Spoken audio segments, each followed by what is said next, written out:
ఈరోజు ఎవరు వచ్చినా వాళ్ళకి అంత ఆహారం ఇవ్వండి, వాళ్ళకి తినేదానికి ఏర్పాటు చేయండి. ఆడపిల్లలు ఎవరు ఏ స్థితిలో వచ్చినా సహోదరులారా, సన్నిధిలో ఉన్నదేదో వాళ్ళకి, వాళ్ళ బిడ్డలకి పోషణకి తక్కువ లేకుండా సాయం చేయండి అని తరచుగా నేను ఎందుకు చెప్తున్నానో తెలుసా? ఖచ్చితంగా వాళ్ళు తోడ్పాటు అందించాల్సిందే. అది నేను వాళ్ళకి ఇచ్చే చెప్తున్నాను ఆ మాట. మన యేసుప్రభుని నమ్ముకున్న వాళ్ళే కాదు, అన్యుల్లో అయినా సరే ఎవరన్నా బాధలో ఉండి వస్తే 1000 రూపాయలు ఇవ్వలేకపోవచ్చు, 10 రోజుల ఆహారానికి మనం చేయదగ్గ సాయం చేయొచ్చు. లేకపోతే చేసేదేం లేదు. ఉంటే ఉన్నంత వరకు మనం తోడ్పాటు అందిద్దాం అని నేను అన్నా. ఈ మాట నాకు ఎలా వచ్చింది? అసలు ఆ విషయంలో నాకు ఆ భారం ఎందుకు వచ్చింది? సంఘాలన్నిటా ఇలాంటి క్రమం ఉందా? నువ్వు బుధవారం వస్తే ఫుడ్, శుక్రవారం వస్తే ఫుడ్, ఆదివారం వస్తే ఫుడ్, నువ్వు రోజులో ఏ రోజు వచ్చినా 3 పూట్ల నీకంత ఆహారం ఎప్పుడు అక్కడ స్టాక్ ఉంటుంది.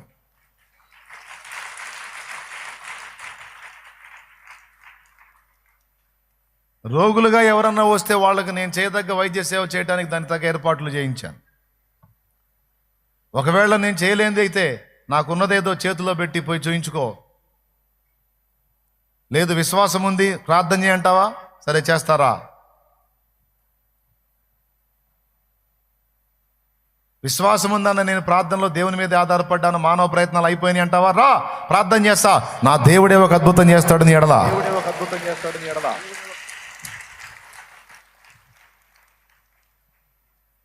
ఓకే, ఆకలిగా ఉందన్నాను వస్తే ముందేం చేయాలి? నేను రా నీకెన్నడూ నీకు ఆకలి కాకుండా ప్రార్థన చేస్తా అన్నాను అనుకో, ఏం జరిగిందో తెలుసా? ఒకటే ఒకటి జరగాలి, వాళ్ళు బావాలి, అప్పుడు ఆకలి కాదు లైఫ్లో. అట్లా కుదురుతుందండి? రమ్ము నీకు ఆకలిగానున్నదా, అది పోవునట్లు ప్రార్థించేదను అని నేను అంటేను అనుకో, ఆకలి పోవునట్లు ప్రార్థించేదవా? అప్పుడు నేను చచ్చేదను అని నువ్వు అనవలసి వచ్చును.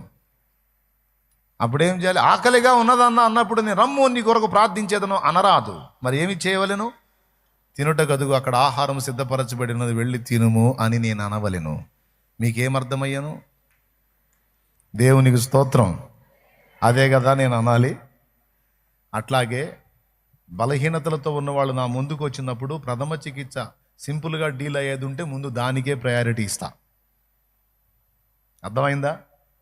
బాగా బ్లడ్ తక్కువగా ఉండి రక్తహీనత కనపడింది అనుకో, అమ్మ అక్క దగ్గరికి వెళ్ళి ఒక టానిక్ ఇస్తుంది, పోయి తెచ్చుకొని తాగి ఆకలి బుట్టిది తినరా, కాస్త పండ్లు తిన్నమ్మా, కాస్త బ్లడ్ పట్టిద్దని చెప్తాను నేను. అంతే, రమ్ము నీవేమి తినకపోయినాను నీకు రక్తం ఉత్పత్తి అయినట్లు నేను ప్రార్థించేద్దాను అని నేను అనను. ఓల్డ్ టానిక్ ఒకటి ఉంది, డెక్సోరెంజ్ అని, అది యూజ్ చేస్తే బ్లడ్ ఇంప్రూవ్ అవుతుంది. జింకోవిట్ అని రకరకాల రక్తాన్ని పెంచేటువంటి ఐరన్ టానిక్స్ ఉంటాయి, అది చెప్తాను నేను. అంతేగా రమ్ము నీ కొరకు ప్రార్థించేదని అన్నాను. అన్న ఎన్ని టానికులు తాగినా బ్లడ్ పట్టట్లేదంటే అప్పుడు రమ్ము ప్రార్థించేదని అంటాను. దేవునికి స్తోత్రం కలుగును గాక. హల్లెలూయా. ఎన్ని తాగినా ఎక్కట్లేదన్నో, ఎక్కిన బ్లడ్ కూడా అయిపోతుందన్నో అనుకుంటా వచ్చినప్పుడు ఇప్పుడైతే ప్రార్థనే కదా తప్పదు, దేవుడే కార్యం చేయాలి.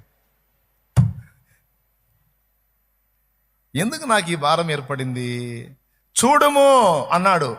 ఏం చూడాలి ప్రభువా? కొన్ని చూపించాడు నాకు. ఒకసారి అంటే బాధితులు ఎవరన్నా వస్తే నాకున్న దానిలో తోడ్పాటు అందించకుండా వాళ్ళని ఆదరించకుండా దాటిపోవటం నా వల్ల కాదు. కాకపోతే కొంతమంది బాధితులుగా వచ్చి శోధకులుగా మారుతారు, అదొక సమస్య ఉంది. అందుకని నేను ఏదో ఇక వాళ్ళకి అప్పచెప్పడం తప్ప, నిజంగా బాధితులుగా ఉండి బాధితులుగా స్పందిస్తే వారి బాధలో కొలిక్కొచ్చిన దాకా నేనైతే వదలను. కానీ రావటం బాధితులుగా వచ్చి చివరికి నన్ను బాధితుడిని చేస్తున్నారు. మీకు అర్థమయ్యానా? కాలేదా? మరలా చెప్పుదు వినుడు. బాధితులమని వచ్చి చివరికి శోధకులుగా మరి నన్ను బాధితుని చేయుచున్నారు. ఈ కారణం చేత నేను వదిలించుకున్నట్టుకు త్వరపడుచున్నాను. బాధితులుగా ఉండొచ్చు, నిశ్చయముగా నేను సేవకుడనే సేవ చేయుచును. ఒకసారి ఒక తల్లి తన చిన్న కొడుకుని తీసుకొని వచ్చింది. మరి ఏ విధంగా వచ్చిందో, తల్లి HIV బారిన పడింది.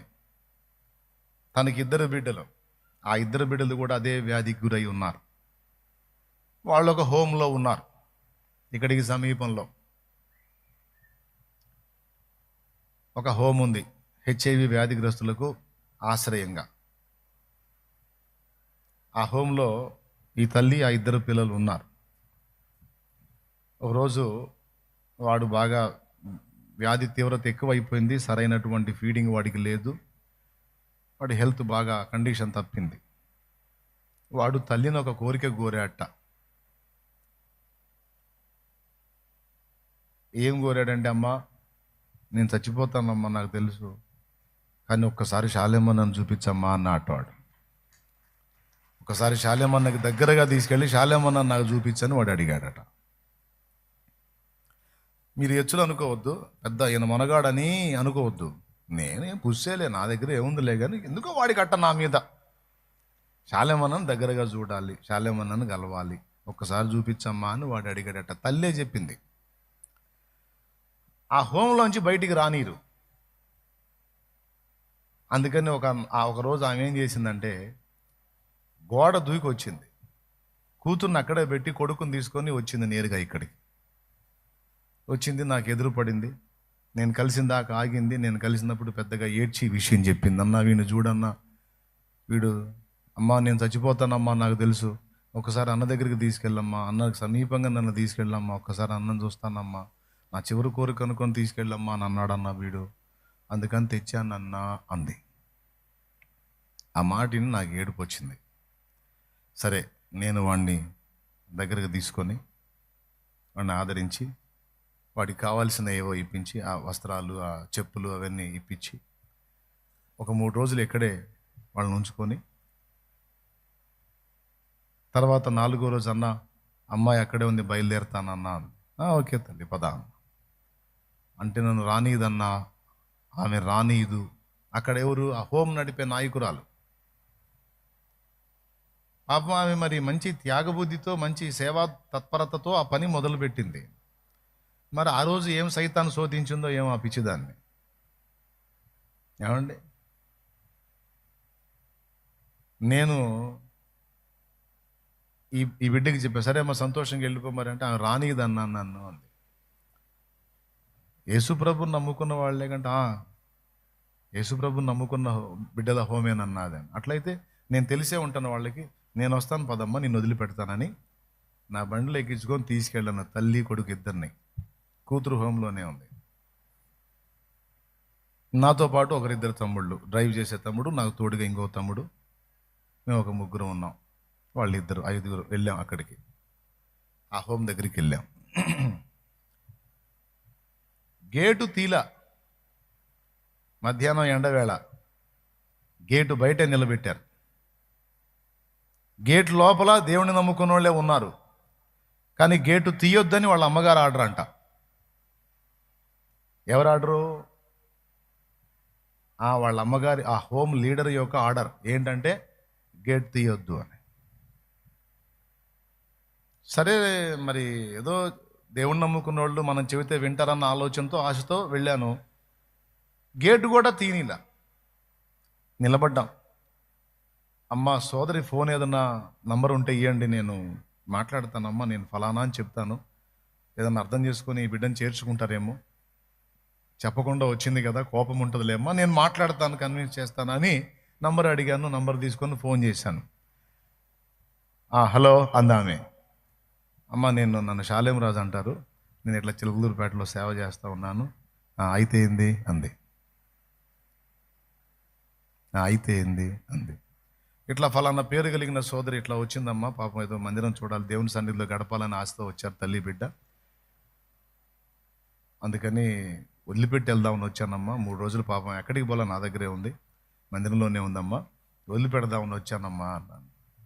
వెంటనే ఆమె రెండో మాట ఏముందంటే, ఆమెకి నీకు ఏం సంబంధం అంది. ఆమెకి నీకేం సంబంధం? ఏ సంబంధం ఉంటే తెచ్చి వదిలిపెడుతున్నావు అంది. ఊహించని షాకు మీద షాకు.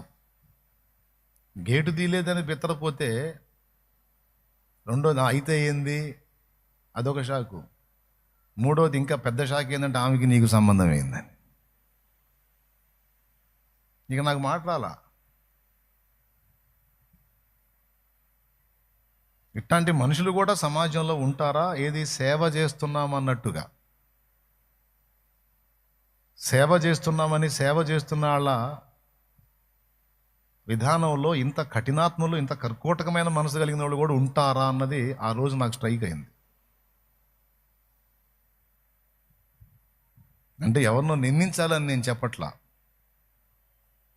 సందర్భం కాబట్టి చెప్తున్నాను. ఆ సన్నివేశం నాకు ఎదురుపడేటట్టు అనుమతించాడు దేవుడు. తర్వాత ఇంకా కఠినమైన మాటలు ఇంకా మరి 2-3 మాటలు మాట్లాడింది, నేను చెప్పలేను. అవి మనసు చివుక్కుమంది. నా నా నా ముఖం చూసింది ఆ సోదరి. అన్న నిన్ను తెచ్చి బాధ పెట్టానన్నా నేను, నువ్వు వెల్లులేనా, పర్లేదులేనా, నువ్వు వెల్లులేనా, నా బాధ లేదు, నేను పడతాలేను, నువ్వు వెల్లులేనా అంది ఆ బిడ్డ. ఇంకేం చేయాలి?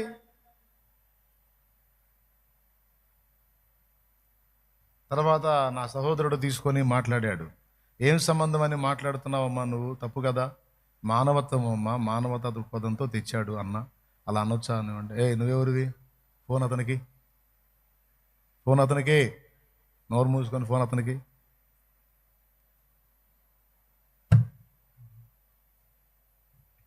ఇంకేం లేదు, అతనికి సౌండ్ లేదు, నాకు సౌండ్ లేదు. మళ్ళా కాసేపు నిలబడ్డాం, ఏం చేయాలో అర్థం కాక. అప్పుడు మనకు అంత స్థితి లేదు, అంత స్తోమత లేదు, అంతంత మాత్రంగా ఉంది పరిస్థితి. వచ్చేదానికి ఖర్చులకి బ్యాలెన్స్ అవుతుంది. నిద్ర వచ్చిన స్తోత్రం చెప్పండి.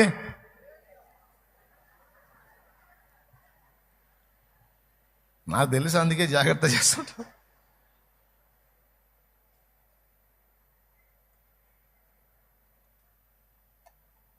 బాధ కలిగింది కదా మీకు? ఏదో ఇప్పుడు నా మీద మీకున్న అభిమానాన్ని బట్టి బాధ కలిగిద్దిలే, కానీ నేను ఆమెను ద్వేషించడం తప్పు పట్టను.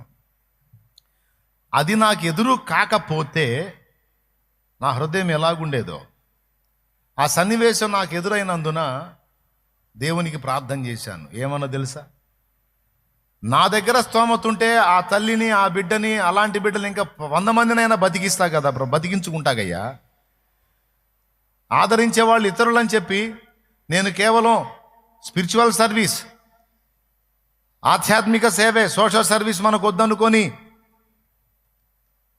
నేను ఆ సేవని నిర్లక్ష్యం చేసి ఈ సేవలో దృష్టి పెట్టాను. మరి ఆ విధమైన పరిస్థితుల్లో వస్తే నేను ప్రేమ చూపడానికి నా దగ్గర ఏమీ లేకపోతే నేను ఎలా చేస్తా? ఆ అభాగ్యురాల కోసం నేను వెళ్ళి ఇన్ని మాటలు పడాల్సి వచ్చింది.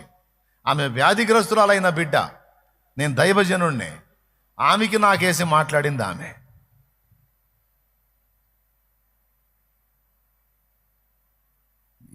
దేవుని ముందుకు వచ్చి కన్నీరు గార్చాను. అంటే అక్కడ నా హృదయంలో ఏం పడింది?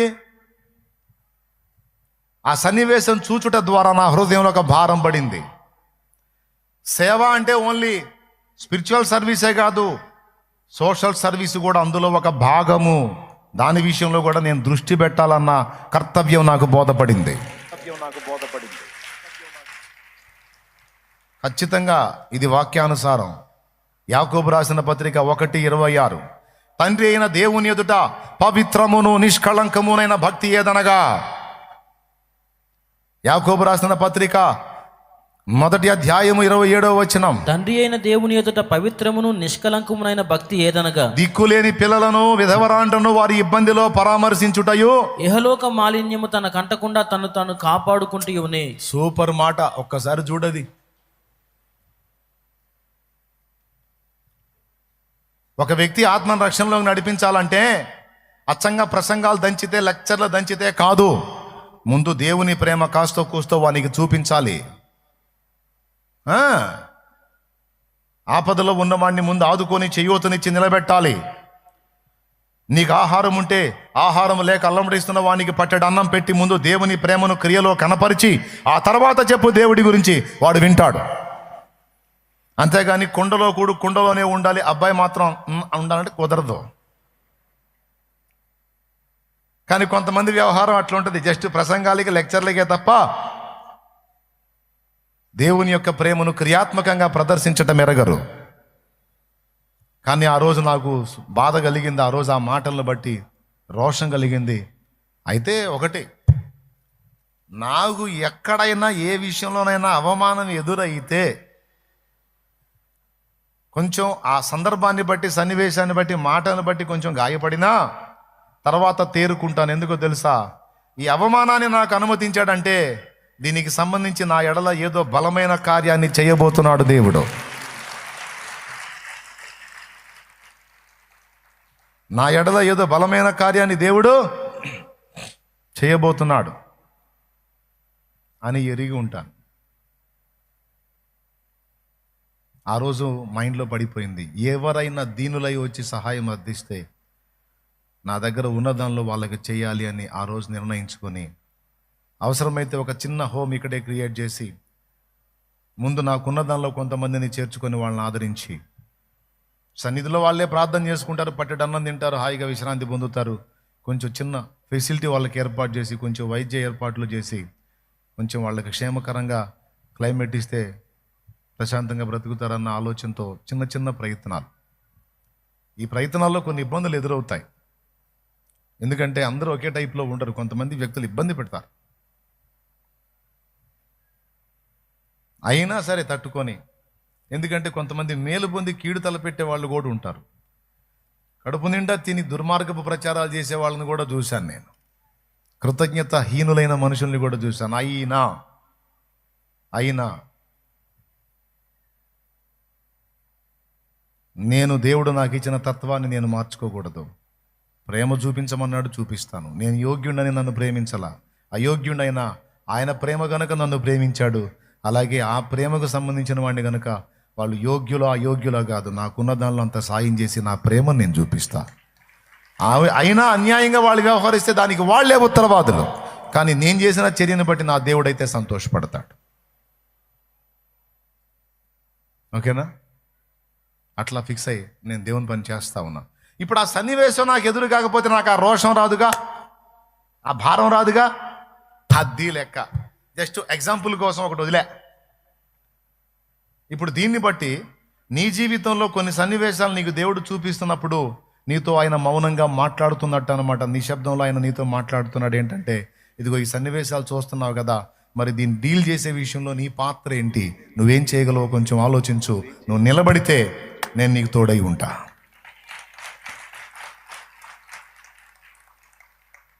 అర్థమైందా? ఆ జనాన్ని బయటికి తీసుకురావాలన్న భారం మోషేకి ఎలా కలిగిందో తెలుసా? ఆ భారం అంత పిచ్చి, ఆ ప్రజలను బయటికి తేవటమే తన జీవిత లక్ష్యం అని అంత డెప్త్లోకి ఎందుకు వెళ్ళాడు తెలుసా? లేఖనంలో రాస్తుంది, మోషే పెద్దవాడైనప్పుడు, అపోస్తలుల కార్యములు 7వ అధ్యాయం, వెళ్ళిపోవాలి తమ్ముడు వచనం దగ్గరికి. తన సహోదరులను చూడవలెనన్న బుద్ధి పుట్టెను.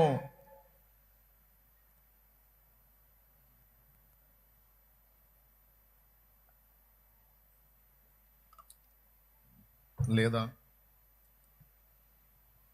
కనపడలేదా వచనం? 23వ వచనం. మరి ఏమి నాన్న ఇంతసేపు? అపోస్తలుల కార్యం 7వ అధ్యాయం 23వ వచనం. చూడండి నాన్న. అతనికి 40 ఏండ్లు నిండ వచ్చినప్పుడు ఇశ్రాయేలీలైన తన సహోదరులను చూడవలనన్న బుద్ధి పుట్టెను. అప్పుడు వారిలో ఒకడు అన్యాయం అనుభవించుట అతడు చూచి, అదిగో సహోదరులను చూడవలనన్న బుద్ధి పుట్టెను. వెళ్ళి చూస్తే వాళ్ళేమో శ్రమ అనుభవిస్తున్నారు. తల్లి ఆమె, దాది ఆమె యోకెబెదు. పేరుకే ఫరో కుమార్తె యొక్క కుమారుడే గాని మొత్తం కన్నది పెంచింది యోకెబెదు. ఆమె నూరిపోసింది ఇశ్రాయేలీల విషయంలో మోషేకి ప్రేమ. నీ సహోదరులు వాళ్ళయ్యా, నువ్వు ఐగుప్తు సంతానం కాదు, నువ్వు ఇశ్రాయేలు సంతానం అంటే 40 ఏళ్ల ప్రాయం వచ్చినప్పుడు వాళ్ళని చూద్దాం అసలు అని పోతే బానిస బతుకులు. భారం కలిగింది. వారి శ్రమానుభవము చూచి మోషే బాధపడ్డాడని మరో చోట రాస్తుంది. వాళ్ళని ఆ శ్రమ నుంచి ఎట్లనైనా బయటికి తీసుకొని రావాలి. అలాగే ఒక ఐగుప్తీయుడు ఇశ్రాయేలీయుణ్ణి కొట్టి శ్రమ పెట్టడం, నిష్కారణంగా అతన్ని బాధ పెట్టడం చూసి గాయపడ్డాడు. అందుకు ప్రతిగా ఆ ఐగుప్తుని చంపి అన్యాయం పొందిన వానికి న్యాయం తీర్చి ఆ సావు కొట్టి వాడిని పూడ్చిపెట్టాడు. అంటే అన్యాయంగా వీళ్ళని బాధ పెడుతున్నారు, అన్యాయంగా వీళ్ళని శ్రమ పెడుతున్నారు, అన్యాయంగా వీళ్ళని నాశనం చేస్తున్నారు. ఈ ఐగుప్తీయుల ప్రవర్తనలో న్యాయము లేదు. ఎలా వచ్చింది మోషేకి ఆ భారం? దేవుడు చూపించాడు. చూడుమో జనములను చీకటి, కటిక చీకటి జనములను కమ్ముచున్నది అన్నట్టు, చూడు నీ ప్రజలను చూడు మోషే, వాళ్ళ బ్రతుకులు ఎలా అయిపోయినాయో చూడు మోషే. ఎవరు మోషే వాళ్ళని విడిపించేది? ప్రతి ఒక్కడు నా వల్ల కాదు, నా వల్ల కాదు, నా వల్ల కాదు, నా వల్ల కాదు అని అనుకునే బలహీనులే, పిరిగి పందలే. వాళ్ళని బయటికి తేవాలంటే ఒక యోధుడు కావాలి, నా మీద ఆనుకునేవాడు కావాలి. అందుకే వాళ్ళలోంచి నేను విడగొట్టి ఐగుప్తు రాజైన ఫరో ఇంట నువ్వు పెరిగేటట్టు చేశా మోషే. నువ్వే వాళ్ళను బయటికి తేవాలి, ఇది నా చిత్తం. అంటే అది ఎప్పుడు అమలు చేయాలో తెలియలా. వెంటనే దూకాడు సీన్లోకి, బెడిసి కొట్టింది, జంప్ అవ్వాల్సి వచ్చింది అక్కడి నుంచి. ఎందుకు వెళ్ళాడో తెలుసా? అక్కడే ఉండేవాడు, వెళ్ళేవాడు కాదు. ఎందుకు వెళ్ళాడో తెలుసా? ఈ ప్రజల్ని బయటికి తేవాలంటే ముందు నేను బతికుండాలి. నేను ఇక్కడే ఉండి మెలికలు తిరిగాను అనుకో, అక్కడ కేసు వెళ్ళింది, నన్ను లేపేస్తారు. నన్ను లేపేశారు అనుకో, దేవుని ప్రణాళిక అంత రిస్క్ చేసి ఆ నైలు నదిలో మొసళ్ళ నోట్లో నన్ను పడకుండా ఆ పసికందుగా ఉన్నప్పుడే తప్పించి రాజకుమార్తె కుమారుడుగా నన్ను సిద్ధపరిచి ఇంత రిస్క్ చేసి దేవుడు, ఇదంతా వేస్ట్ అయిపోయింది. కాబట్టి ముందు ఈ ప్రజల్ని బయటికి తేవాలంటే ముందు నేను బయటికి వెళ్ళాలి అని ఐగుప్తుని విడిచి అరణ్యపు అనుభవంలోనికి వెళ్ళి అక్కడ 40 ఏళ్ళు దేవుని చేత తర్బీదు పొంది 80 ఏళ్ల ప్రాయంలో మళ్ళీ ఐగుప్తుకి వెళ్ళాడు. ఈరోజు లోకాన్ని నీకు చూపిస్తున్నాడు దేవుడు. ఆ లోకంలో జరుగుతున్న దారుణాలు, దుర్మార్గాలు, అన్యాయాలు, పసిబిడ్డల దగ్గర నుంచి పెద్దల వరకు ఎన్ని రకాలుగా ప్రజల్ని నాశనం చేస్తున్నారో, ఎన్ని విషయాల్లో నువ్వు బాధ్యతలు నెరవేర్చాలో నీకు తగ్గవి నీకు చూపిస్తున్నాడు చూడుము అని, నాకు తగ్గవి నాకు చూపిస్తున్నాడు చూడుము అని. మరేం చేయాలి? ఆ స్థితిలో ఉన్న ప్రజల్ని బయటికి తేవాలంటే ముందు మనం బయటికి అనగా దేవునికి దగ్గరగా వెళ్ళాలి, లోకానికి దూరంగా వెళ్ళాలి. వెళ్ళి ఆ ప్రజలను బయటికి తెచ్చినట్లు ఆయన పాఠశాలలో జ్ఞానం పొందుకొని అభ్యాసం చేసుకొని తిరిగి రావాలి. ఐగుప్తులో ఉన్న ప్రజల్ని అనగా లోకంలో ఉన్న జనాల్ని బయటికి తేవాలంటే వెంటనే నువ్వు లోకంలోకి వెళ్ళకూడదు, ముందు దేవుని యొద్దకు వెళ్ళాలి, అరణ్యపు అనుభవంలోనికి వెళ్ళాలి. అక్కడ శక్తి పొందుకోవాలి.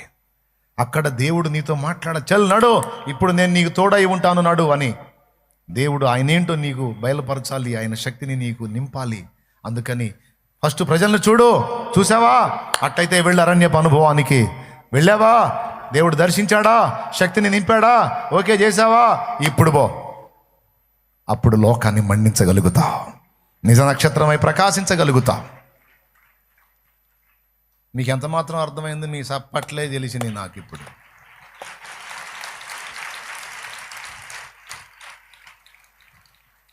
నిజంగా అర్థమైందా? ఏమర్థమైంది?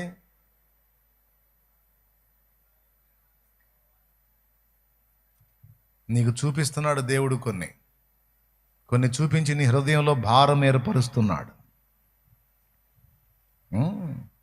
భారం ఏర్పరుస్తాడు. నువ్వు పాట పాడావుగా, ఊరుకోడు. నీ హృదయ భారంబు నొసగి అని నువ్వు అన్నావు అనుకో, నేను ఇస్తాగా నీకు భారం, అడిగావుగా నేను చూస్తా అంటాడు. దేవునికి స్తోత్రం. ఓకేనా? ఇప్పుడు మీలో ఆల్రెడీ కొంతమందికి కొన్ని భారాలు ఏర్పడ్డాయి, కొన్ని సాధించాలి, కొన్ని నెరవేర్చాలనే రంది ఏర్పడింది. అది నెరవేర్చబడినట్లు ముందు నీవు దేవునికి అందుబాటులోకి వెళ్ళాలి, ఆయన పాదాల దగ్గర శక్తితో నింపబడాలి. ఆ తర్వాత సీన్లోకి వెళ్ళాలి. రా, దేవునికి దగ్గరగా రా, లోకానికి దూరంగా జరుగు, దేవునికి సమీపమవు, దేవుని పాదాల దగ్గర కూర్చో. నేను చేసే ఆ పని, నా హృదయంలో ఇలాంటి భారాన్ని పెట్టావు, అలాంటివి నా ముందుకు వచ్చేటట్టు చేశావు, నాకు ఆగట్లా, మరి నేనేం చేయాలి? ఓకేనా? ఆ సన్నివేశం అలా అయిందా? ఇంకొకసారి ఇంకొక రంది పడింది, లేకపోతే సత్యదర్శన పుస్తకం రాసేవాడిని కాదు. సత్యదర్శన పుస్తకం ఎందుకు రాశాను తెలుసా? ఒకసారి సెల్ ఫోన్ కొత్తగా లైన్లోకి వచ్చింది, స్మార్ట్ ఫోన్, అలాగే జియో సిమ్ అందుబాటులోకి వచ్చింది. ప్రతి ఒక్కడు ఇంటర్నెట్ వాడుతూ ఉన్నారు అప్పుడు. రకరకాల వీడియోస్ వస్తూ ఉన్నాయి. కొంతమంది మత ఉన్మాదుల వ్యాఖ్యలు విన్నాను నేను. వాళ్ళు ఇష్టం వచ్చినట్టు మాట్లాడుతూ అబద్ధాలు కల్పించి కరపత్రములు తయారు చేసి బైబిల్ పరిశుద్ధ గ్రంథమా, అయితే లోతు కూతుళ్లతో ఏం చేశాడు, ఏరు ఓనాను సంగతి ఏంది అని బైబిల్లో మనుషులు చేసినటువంటి తప్పులను ఒక పాంప్లెట్ మీద ముద్రలు వేసి సెంటర్లలో విపరీతంగా పంచుతూ ఉన్నారు. ఆన్లైన్లో మాట్లాడుతున్నారు. ఇవన్నీ నా మైండ్లో పడ్డాయి. తర్వాత యేసు ప్రభు మీద సంవత్సరాల నుంచి, చాలా కాలం నుంచి ఎన్నో దుష్ప్రచారాలు బైబిల్ మీద, యేసు ప్రభు మీద, మరియమ్మ మీద, పరిశుద్ధాత్మ దేవుని మీద విపరీతమైన వ్యాఖ్యలు, యెహోవా దేవుని మీద, ఇవన్నీ పనిగట్టుకొని నా దగ్గరికి వచ్చేటట్టు చేశాడు దేవుడు. ఇవన్నీ నా దృష్టిలోకి వచ్చి పదే పదే నాకు అయ్యే కనపడుతుంది. దాన్ని బట్టి ఒక భారం ఏర్పడింది. ఏందనుకున్న వాళ్ళే నన్ను రెచ్చగొట్టింది. నిజంగా వాళ్ళు నన్ను కదిలించకపోతే అసలు నేను కదలకపోదును సుమి. దేవుడు అట్లాగా తీసుకొచ్చాడు నా ముందుకు సన్నివేశాలు. పండుకుంటే నిద్ర పట్టట్లా. అదే భారం. అబద్ధాలు ప్రచారం చేస్తున్నారు. యేసు ప్రభు జీవితాన్ని పాయింట్అవుట్ చేయలేక లోతు, కూతుళ్ళు, ఏరు, ఓనాను, యెహెజ్కేలు గ్రంథంలో దూషణ అని పిచ్చివాగుడంతా మాట్లాడుతున్నారు. ఇది కాదు. సత్యం ఏంటో స్పష్టపరచాలి. సత్యం ప్రజల దృష్టిలోకి తీసుకెళ్ళాలి. వారు అబద్ధాన్ని ప్రచారం చేస్తే నేను సత్యాన్ని ప్రచారం చేయాలి, సత్యాన్ని ప్రజల్లోకి తీసుకెళ్ళాలి. సత్య దర్శనం అనే టైటిల్తో ఒక అంశాన్ని రాయటానికి దేవుడు కృపనిచ్చాడు. అయ్యలారా, జాగ్రత్తగా వింటున్నారా? మీకేమన్నా హింసాత్మకంగా ఉందా? అర్థమవుతుందన్నా, ఇబ్బంది లేదన్న చేతులు ఎత్తండి. అదే పనిలో స్తోత్రం చెప్పేసేయండి. Thank you. భారం అనేది ఎలా కలిగిద్ది అన్న దానికి నేను చెప్తున్నాను. చూడము, సోషల్ సర్వీస్ చేయడానికి నా హృదయంలో ఆ విధమైన భారం ఏర్పడటానికి కొన్ని పరిస్థితులు నా ప్రాక్టికల్గా నేనే అనుభవించేటట్టు చేశాడు. ఫలితంగా నేను కొన్ని ఈ సోషల్ సర్వీస్ చేయడానికి కూడా వాక్యము అండ్ పరిస్థితులు నాకు రెండు కూడా భారాన్ని పుట్టించినాయి. అందుకే ఉన్నంత వరకు చేద్దాం, లేకపోతే దేవునికే స్తోత్రం. మనం తిన్నాం, మనం బాగా దున్నపోతులాగున్నాం అన్నది కాదు. 10 మందికి పెట్టామా, ఎంతమందికి ఎన్ని రకాలుగా ఉపయోగపడ్డాం, అది. మనం ఎంత స్టాక్ చేశాం అన్నది కాదు, ఎంతమంది హృదయాలలో దేవుణ్ణి చేరవేయగలిగాం, దేవుని ప్రేమ ఎంతమందికి పంచగలిగాం అన్నదే మనకు కేంద్రం అనేది. ఆ భారం అందులో అలా ఏర్పడింది. అందుకు ఆ ఏర్పాట్లు చేశా. ఇంకా దేవుడు నా కృపనిస్తే ఇంకా చేస్తా. అచ్చంగా దాని మీద మాత్రం డిపెండ్ అవను. Spiritual service and social service రెండు. కొంతమంది ఏం చేశారు, స్పిరిచువల్ సర్వీస్తో మొదలుపెట్టి సోషల్ సర్వీస్తో ముగించారు. నేను అట్లా చేయదలుచుకోలేదు. రెండు కలిపి బ్యాలెన్స్కి వెళ్తేనే డేంజర్ ఉండదు. అట్లా కాకుండా ఒకదాన్ని నిర్లక్ష్యం చేసి ఒకదాన్ని హైలైట్ చేస్తే తర్వాత పాడైపోయిన వాళ్ళని చాలామందిని చూశాను. అందుకని నేను పూర్తిగా అటు డైవర్ట్ అవ్వదలుచుకోలేదు. దేవుడి పాదాలే, ఆయన ఇస్తే చేస్తా, అట్లా. ఓకేనా? రెండవది, పుస్తక రచన చేయాలనే భారం ఎందుకు కలిగిందంటే, అవి నా ముందుకు వచ్చాడు. చూడము, కటిక చీకటి జనములను కమ్ముతున్నది చూడు అని చూపించాడు. మోషేకి చూపించినట్టు రెచ్చగొట్టాడు. ఇక నిద్ర పట్టట్లా. తెల్లవారుజామున 3 లేచి కూర్చొని ఇక మంచం మీద కూర్చొని ఆలోచిస్తున్నాను. జనాన్ని నాశనం చేయటమే తప్ప జనాన్ని రక్షించే కరపత్రాలా పంచుతున్నారు. సత్యం వైపుకు ప్రజలు మళ్ళకుండా అబద్ధములో, అజ్ఞానంలో, అంధకారంలో ఒకప్పుడు నేను మ్రగ్గిపోయిన ఆ మూఢతలో, మూర్ఖత్వంలో ప్రజలందరూ అందులోనే నాశనం అవ్వాలి, వీళ్ళ ఆధిపత్యం అలానే కొనసాగాలని మత మౌఢ్యంతో నింపడానికి ఈ దుర్మార్గులు చేస్తున్న ఆగడాలని తిప్పికొట్టాలి, ఎట్లయినా అడ్డగించాలి, సత్యాన్ని వ్యాపింపజేయాలి. ఏం చేయాలి? అప్పుడు ఇక ఆ రాత్రి తెల్లవారుజాముని ఆలోచన నేను చేసుకుని చూడగా దేవుని ఆత్మ నాకు సహాయం చేశాడు. రైట్, మంచి ఆలోచన చేస్తున్నా, కూర్చోరా నేను చెబుతా మొత్తం రాయి. ఇక మొదలుపెట్టి ఆ రోజు ఆ తెల్లవారుజామున 3 మొదలుపెట్టి మరుసటి రోజు 10-12 కల్లా దాదాపు సింహభాగం అంతా పూర్తి చేశాను. చిన్న చిన్న కరెక్షన్స్తో, దిద్దుబాటుతో ఫైనల్ చేసి జస్ట్ ఇంకా పైన కవర్ పేజీ పైన ఏం చేయలేదు. జిరాక్స్ కాపీలు ఉంటాయే అలాంటివన్నీ కలిపి చక్కగా ఒక బుక్ లాగా చేసేసి పిన్ను కొట్టి అజయ్కి ఇచ్చా. వాళ్ళ అజయ్ ఫ్రెండ్స్లో అన్యులు ఉన్నారు. అరే మీ ఫ్రెండ్లు ఎవరైనా ఒకటికి తీసుకెళ్ళి బుక్ ఇవ్వరా, చదవమని వాడు ఎలా స్పందిస్తాడు నాకు చెప్పురా అని చెప్పని పంపించా. వాడు ఆ పుస్తకం తీసుకెళ్ళి వానికి ఇస్తే వాడు ప్రశాంతంగా కూర్చొని చదివి సత్యం అర్థమైందిరా అని చెప్పని వాళ్ళ తల్లితో కూడా మాట్లాడి వాడు ప్రభు వైపు తిరగటం అనేది వీడు వచ్చి నాకు సాక్ష్యం ఇచ్చాడు. నిజంగా జరిగింది. ఎచ్చుల కోసం చెప్పట్లా, బిల్డప్ కోసం చెప్పట్లా, నిజంగా. అరే నిజం చెప్పురా అజయ్ అని చెప్పి అజయ్ని అడిగితే లేదు మా నిజంగా వాడు చదివి తీర్మానం చేసుకున్నాడు, ప్రార్థన చేయమన్నాడు, వాడు కూడా ప్రభువులోకి వచ్చేస్తానని సిద్ధపడ్డాడు. అని తర్వాత వాడు అది చదివిన తర్వాత వాడు ఏం చేశాడో కూడా చెప్పాడు. వీడు ఊహించని చేశాడు వాడు. అంతవరకు ఫాలో అవుతున్న వాటిని పక్కన వాటిని తీసేయటం అనేది జరిగింది. రైట్, దేవుడు కార్యం చేశాడు అని ఇక మొదలుపెట్టాను. వాళ్ళు అబద్ధాలు ప్రకటించేటువంటి కరపత్రాలు అక్కడే ఆగిపోయినాయి. 10 లక్షలకు పైచిలుకు ప్రతులు ఇవి వెళ్ళిపోయినాయి ప్రజల్లో.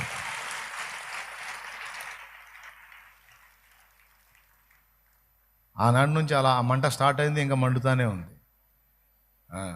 ఒక్కొక్కడు ఫోన్ చేసి వాళ్ళ మాటలో ఆ స్టార్టింగ్లో నేను విన్నాను, అసలు ఏం చేయాలని, ఆ పుస్తకం ఏంది, అసలు ఏం చేయాలని. పిచ్చ కామెడీ. వాడి సొమ్మేదో దోచుకున్నట్టు లబలబలబలాడుతున్నాడు. ఎన్నన్నా కొట్టుకుంటుంది, ఆగదురా భయ్, అది వెళ్తానే ఉంటుంది అంతే. మహా అయితే తిడతారు, దూషిస్తారు, కొడతారు, చంపుతారు. ఏం చేసినా సరే అక్కడ ముట్టించాగా అది రగిలిద్ది, దాన్ని ఆపలేడు.